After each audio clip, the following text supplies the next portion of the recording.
Här kommer en instruktionsvideo om hur man reducerar bruset på SP11 Spiritbox. Fungerar så här då, man har den avstängd som från början från scratch.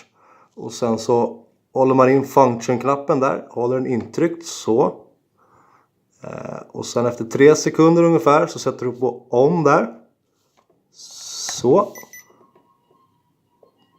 Kommer bruset. Fortsätter att hålla in function-knappen. Sen efter det så håller du in sweep rate här uppe. Håller in den knappen. Tills att ljudet försvinner helt och hållet. Sen kan du släppa function där nere på tummen.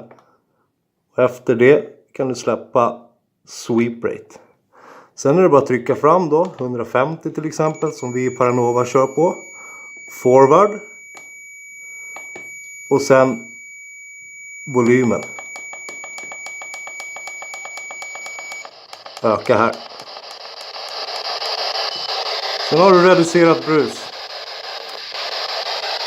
Så fungerar det. Vi kan ta det en gång till. Så att det blir lite enklare för er att förstå. Vi gör det noggrant. Håller in function. På on. Fortsätter att hålla in function. Håller in sweep rate samtidigt. Tills ljudet är helt borta. Sen kan du släppa function.